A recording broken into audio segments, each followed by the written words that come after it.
Nous vivons dans un monde de plus en plus compétitif où des expressions comme qualité totale deviennent la norme. Pourtant, tous ne peuvent supporter cette pression. Sommes-nous appelés à entrevoir la vie comme une compétition? Est-ce là la vraie vie? Devons-nous laisser notre peau pour des objectifs irréalistes? Les vraies réponses aux vrais problèmes à l'heure de la bonne nouvelle.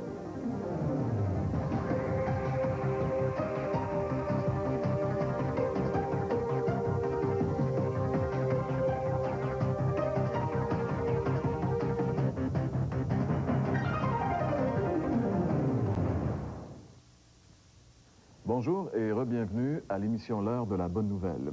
Aujourd'hui, avec mes collègues Gaston Jolin et François Fréchette, Bonjour.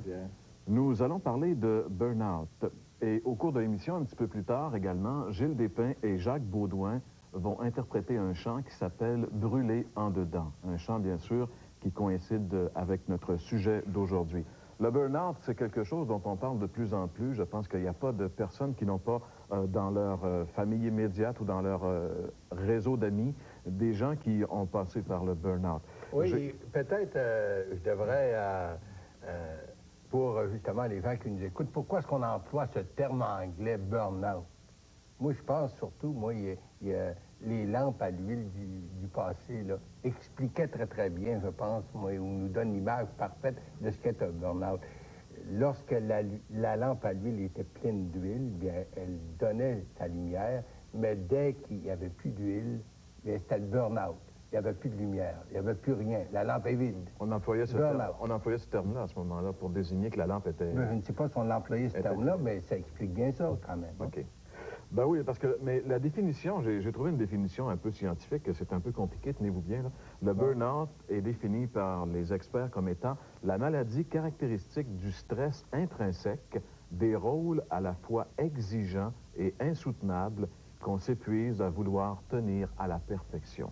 C'est une définition un petit peu difficile à bien saisir, mais qui laisse sous-entendre finalement que le burn-out, c'est ce qui arrive lorsque on essaie par tous les moyens possibles de tenir nos rôles qui sont tellement exigeants qu'ils finalement deviennent insoutenables. Et puis arrive ce qui est arrivé à la lampe de Gaston, c'est qu'à un moment donné, il n'y a plus de carburant et puis on s'éteint finalement.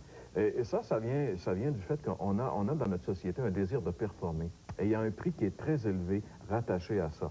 Mais c'est vrai que dans tous les individus, il y a quand même une aspiration à la perfection. On veut toujours avoir quand même ce qu'il y a de mieux. Faire mieux, c'est un objectif normal. Mais le problème, je pense, c'est qu'on a mis la barrière ou l'objectif beaucoup trop haut, et c'est ça qui fait en sorte qu'on n'est plus capable d'atteindre. Exactement. Le monde dans lequel on vit aujourd'hui est un monde propice au burn-out parce que justement, les objectifs fixés sont souvent irréalistes. Et selon justement certains experts, le burn-out est un phénomène de société. Les valeurs sociales ont changé. Dans les années 60 ou dans le début du siècle, on se définissait à partir, par exemple, de la famille, on se définissait à partir de la religion, alors qu'aujourd'hui, depuis les années 80, on se définit à partir de notre travail. Souvent, lorsqu'on va rencontrer quelqu'un, on ne lui demande pas de quelle religion il est, de quelle famille il est, mais ce qu'il fait. C'est une des premières questions qu'on pose parce que, justement, aujourd'hui, les valeurs ont été déplacées. Et on peut dire qu'aujourd'hui, ce qui compte, ce n'est plus vraiment ce que l'on est, mais ce qui compte en premier, c'est ce que l'on fait. Et ça, c'est quand même pas une bonne chose. Tu n'es pas en train de dire que ça, c'est bien. Tu constates l'état de choses, que les gens pensent plutôt que ce qui est important, c'est ce qu'ils font et non ce qu'ils sont. C'est un renversement des valeurs. Je crois que la Bible nous dit beaucoup plus que ce qui est important, c'est ce que l'on est, beaucoup plus que ce que l'on fait. Alors qu'aujourd'hui, étant donné qu'on a changé les valeurs, on a des problèmes et le burn-out est justement une conséquence de ce changement de valeurs. La surcharge de travail qu'on a aujourd'hui et les problèmes familiaux sont des sources de stress considérables qui amènent le burn-out. Selon la société, ou si vous voulez, l'Association canadienne pour la santé mentale, il y aurait entre 10 et 15 % des travailleurs canadiens qui sont en proie à de très graves problèmes personnels ou chroniques qui influent justement sur leur rendement au travail. Donc, ce stress qui crée le burn-out atteint une proportion toujours croissante de la population. La pression de la concurrence détériore, on peut le dire, considérablement la qualité de notre vie. On veut dire la trop grande pression, parce que, encore là, d'avoir une pression pour être stimuler les marchés, stimuler les commerces, il y a une pression qui est saine. Mais encore là, il y a une pression qui devient, à un moment donné, qui fait l'effet contraire que de stimuler. Elle décourage et elle éteint. Exactement. Il y a eu un temps où les gens savaient comment se reposer et savaient que c'était important de se reposer. Dieu, dans la Bible, parle des sabbats, etc. Mais aujourd'hui, on a perdu l'idée du repos et on est dans une société où il y a de plus en plus de gens qui sont fatigués. La Bible fait allusion au phénomène humain, ce phénomène humain, et justement, on vous invite à demeurer avec nous, puisque dans un petit instant, nous allons regarder dans la Bible, dans les Écritures, ce qu'elle a à dire sur ce phénomène. François, Gaston nous a donné tout à l'heure une définition, ou sa définition du burn-out, avec l'exemple de la lampe à l'huile, qui exprime très bien ce qu'est le burn-out. Mais je pense que toi aussi, tu as, une définition assez personnelle du phénomène. Ben, c'est que, en fait, ce que je dis, moi, c'est que l'étape du burn-out, ça va plus loin que le découragement, ça va plus loin que la dépression. C'est une étape où même nos forces physiques nous ont abandonnés et que notre système nerveux a flanché. C'est comme si on saute. Et puis, un court-circuit. C'est ça, tout notre système devient court-circuité. Je ne veux dire pas nécessairement, bien sûr, littéralement, mais j'ai connu encore dernièrement quelqu'un qui a sombré dans une étape qu'on pourrait apparenter au burn-out. Et j'ai vu son équilibre émotionnel et physique s'affaisser. Et vraiment, je pense que le burn-out est l'étape suprême de la dépression, beaucoup plus que, bon, on pourrait dire, il y a le découragement, le découragement, la dépression, puis le burn-out, c'est l'extrême apogée là, de cette descente là, vers... C'est le bout de la corde, quoi. Bon, on pourrait dire le bout du rouleau, hein, comme on dit. C'est lorsqu'il n'y a plus vraiment aucun tonus, là, vraiment tout est laissé. Il n'y a plus de stimulus de quelque façon que ce soit. Et puis, j'ai cherché dans les Écritures quelqu'un, un personnage, une histoire qui pourrait nous montrer un peu ce qu'est le burn-out.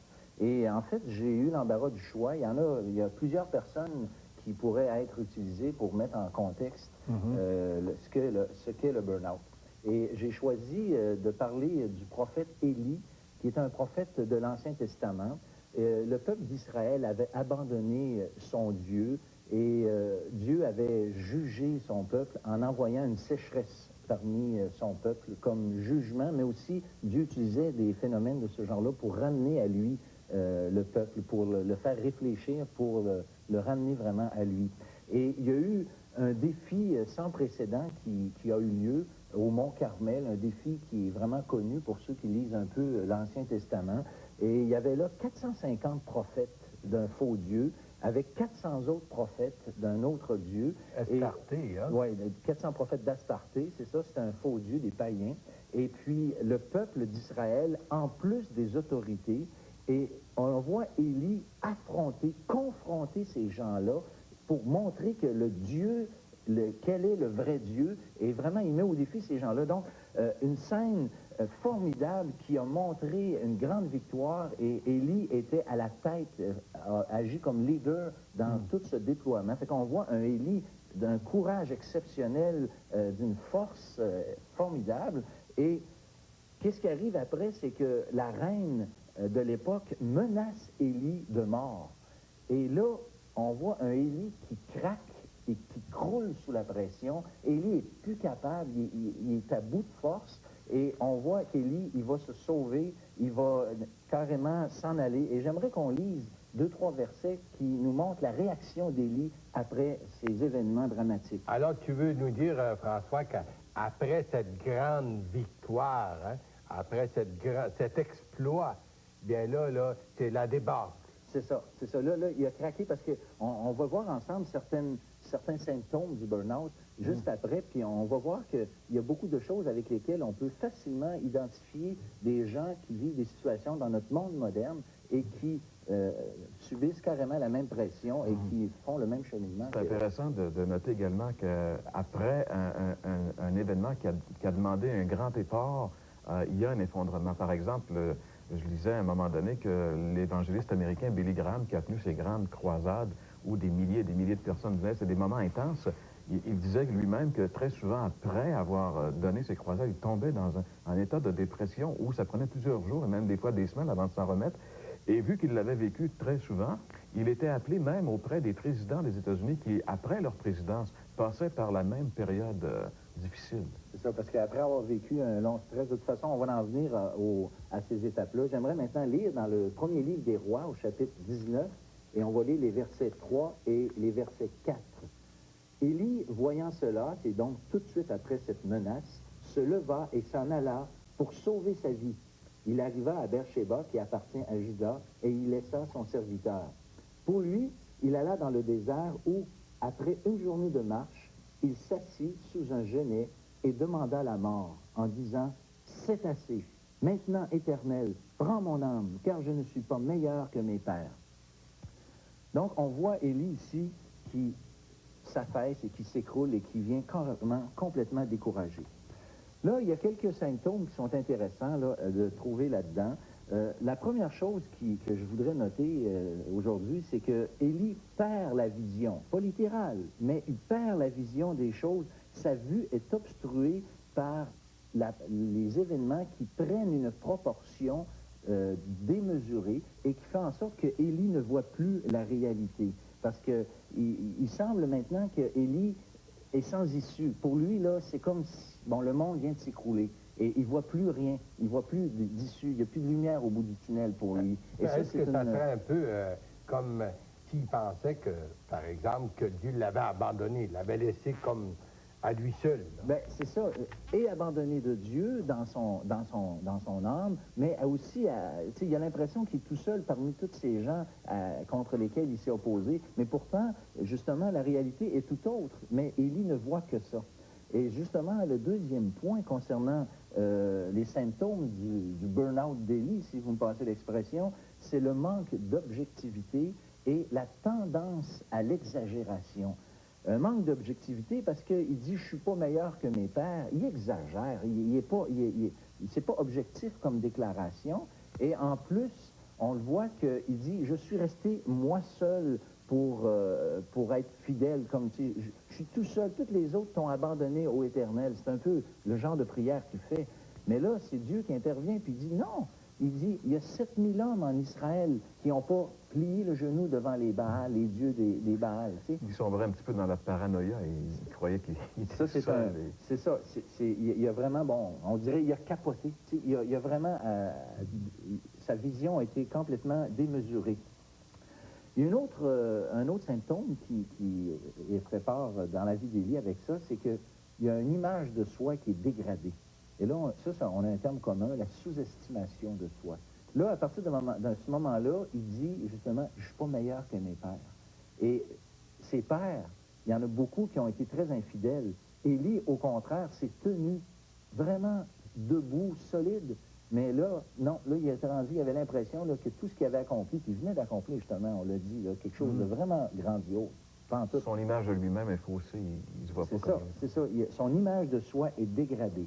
Et ça, c'est important parce que ça fait vraiment partie des symptômes. Si jamais ceux qui nous écoutent ont des sentiments qui sont semblables à ça, bien, vous êtes peut-être dans une des phases qui vous conduira ou peut-être être déjà arrivé à ce moment dans votre vie où vous êtes en train de faire un burn-out. Maintenant, il y a une autre chose aussi, c'est la modification du caractère. Et là, c'est encore impressionnant parce que Élie venait d'accomplir une grande victoire. Il venait d'avoir un courage, comme on le dit, c'est incroyable.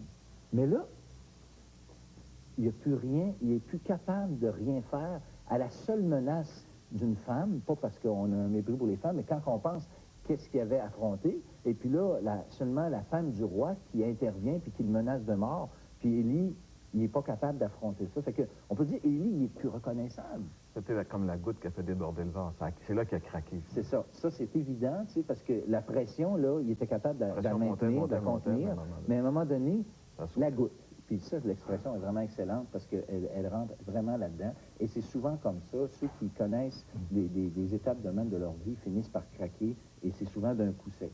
Il absorbe, on absorbe, finalement, puis à un moment donné, une petite goutte de trop et ça craque. C'est ça. Et c'est intéressant parce que tu parles d'Élie, qui est un des grands personnages de l'histoire de l'Ancien Testament, un homme d'ailleurs qui lui-même représente les prophètes, mais il y a aussi un autre prophète qui s'appelle Jonas, qui aussi a vécu une expérience assez traumatisante, il a vu une ville, une très, très grande ville, se convertir ou changer à sa prédication. Et immédiatement après cet événement, Jonas, un peu comme Élie, comme ces grands personnages, va craquer lui aussi. Il va même demander à Dieu de mourir finalement. Bien, justement, parce que là, c'est la dernière tendance. Bien, disons, il y a une chose qui est intéressante aussi, qui est commune, c'est que la seule chose qui l'intéresse, Élie, à partir de ce moment-là, c'est son lit pour aller dormir. Il veut juste dormir. Il s'écrase, il s'endort, il se fait réveiller un peu après, il s'endort. La fuite dans le sommeil. Oui, c'est ça. Puis ça, c'est caractéristique aussi de ceux qui sont découragés. Ils veulent juste dormir, ils ont juste envie de dormir. Puis la phase ultime, c'est justement celle que tu viens de mentionner. Carrément penser au suicide, de s'enlever la vie. Le non-être du sommeil. C'est intéressant quand même de considérer que même la Bible nous présente le caractère de ces hommes qui ont été atteints par un phénomène qu'on pense souvent qui appartient juste à notre époque moderne, mais qui appartenait, parce que dans la Bible, on trouve vraiment de tout. Et il y a aussi dans la Bible des solutions. Et c'est ce dont on veut justement parler dans un instant.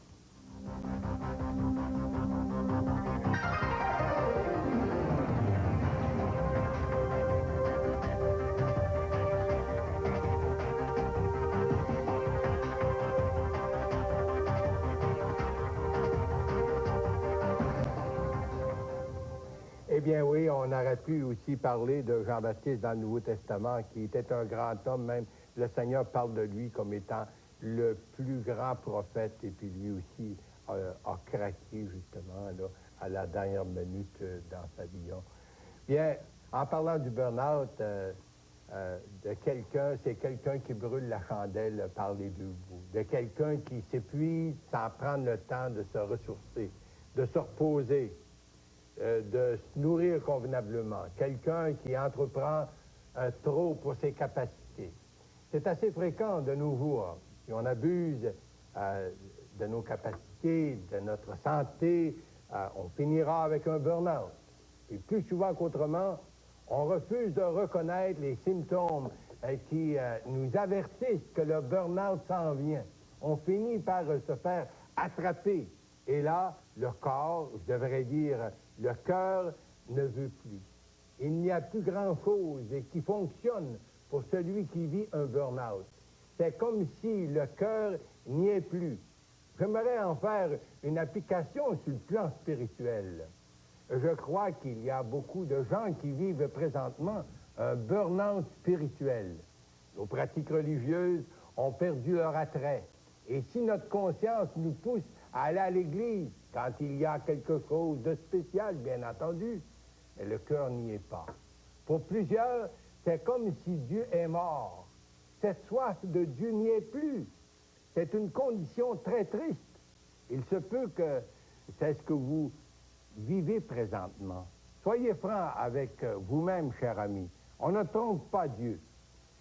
Sans doute que vous direz, mais la religion ne m'a rien apporté. Et vous avez sans doute raison en partie. La religion peut calmer quelque peu la conscience, mais n'apporte rien au cœur, à notre âme. J'aimerais citer d'abord les paroles du psaumiste, c'est le psaume 42, et qui dit justement ceci: « Pourquoi t'abattu mon âme, et gémis-tu en dedans de moi? » Il continue en donnant la réponse: « Espère en Dieu, car je le louerai encore. Il est mon salut et mon Dieu. Il est mon salut et mon Dieu. » Si la religion ne répond pas à la soif de l'âme, Dieu seul peut répondre à cette soif, car l'homme fut créé avec un vide à l'intérieur. C'est saint Augustin qui avait justement dit cette parole. À la forme de Dieu, il n'y a que Dieu qui peut le remplir, il n'y a que Dieu qui peut combler les besoins de l'homme. Jésus de nous dire: « Moi, je suis le chemin, moi, je suis la vérité et la vie, et nul ne vient au Père que par moi. » Jésus-Christ est donc la réponse pour nous sortir de notre burn-out spirituel. J'aimerais revenir avec cette parole de Jésus qu'on retrouve en Jean 6, 35. « Je suis le pain de vie. Celui qui vient à moi n'aura jamais faim, et celui qui croit en moi n'aura jamais soif. » C'est toute une promesse. Bien sûr qu'il faut être prêt à la prendre au mot. Et c'est là qu'est le problème. On n'est pas prêt à ajouter foi à ce que le Seigneur dit, Et on refuse même d'agir en conséquence. C'est moi le pain de vie. Ce n'est pas de la religion, ça. On pourrait s'efforcer à pratiquer notre religion, mais si jamais on est venu à Jésus, si on n'a jamais établi ce contact personnel avec Jésus, tel qu'on est avec nos besoins spirituels, pour recevoir son pardon, la vie qu'il nous offre, nous restons pauvres spirituellement, recouverts des fois, bien sûr, d'une tapisserie religieuse, mais l'intérieur reste vide. On a besoin de recevoir par la foi Jésus dans nos cœurs afin de vivre de sa vie. Jésus-Christ en moi, l'espérance de la vie. C'est lui qui fait toute la différence. C'est lui qui donne une véritable dimension spirituelle à notre vie. Revenons à cette parole du Seigneur en Matthieu, chapitre 11, et le verset 28, là où il fait appel aux gens, à vous aujourd'hui, venez à moi, vous tous qui êtes fatigués et chargés, et je vous donnerai du repos. C'était son message, c'est le message de l'Évangile pour vous encore aujourd'hui. Venez à moi. Pourquoi pas, cher ami, vous tournez vers le Seigneur en admettant que vraiment vous avez fait faillite et puis vous avez vraiment besoin de lui. Invitez-le dans votre cœur et acceptez-le comme votre sauveur et le Seigneur de votre vie.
Je suis brûlé en dedans.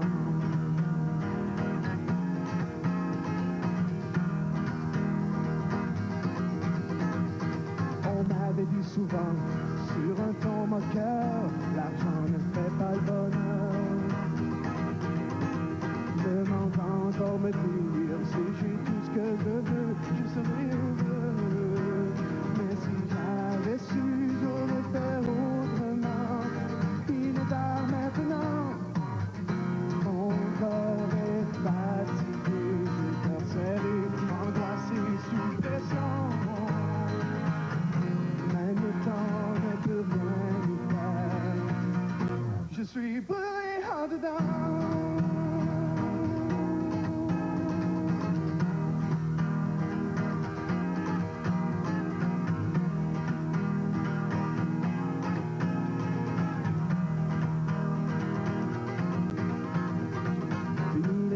Mon âme se meurt, j'ai besoin d'un sauveur.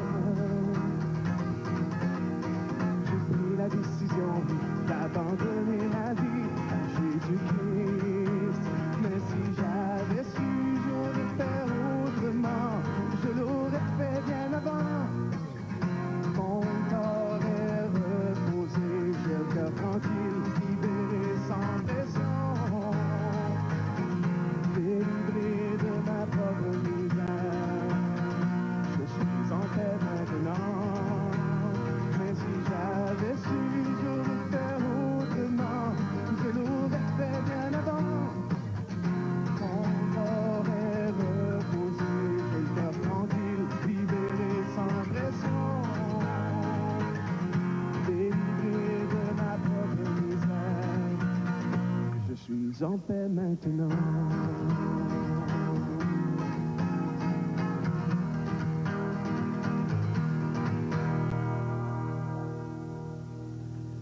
Merci beaucoup, Gilles, pour ce cantique qui nous rappelle que, justement, lorsqu'on est fatigué, on doit, normalement, on devrait obéir à ce que le Seigneur nous demande. Venez à moi, vous tous qui êtes fatigués et chargés, et je vous donnerai du repos. C'est vrai, Gaston, que le repos que donne le Seigneur est le vrai repos. Lui est la réponse au burn-out. C'est vrai, il est la réponse pour les gens qui, justement, vivent des dépressions puis qui sentent leur besoin du Seigneur. Venir à Jésus tel que nous sommes, afin qu'il puisse lui-même nous prendre et nous transformer. C'est le message essentiel de l'Évangile, c'est le message que nous voulions vous communiquer aujourd'hui, et aussi à travers toute cette série des émissions de l'heure de la bonne nouvelle. Et nous vous convions à être avec nous la semaine prochaine, alors qu'on va parler de la famine. Passez une excellente semaine, et on vous convie à être avec nous pour une autre émission de l'heure de la bonne nouvelle la semaine prochaine. À bientôt.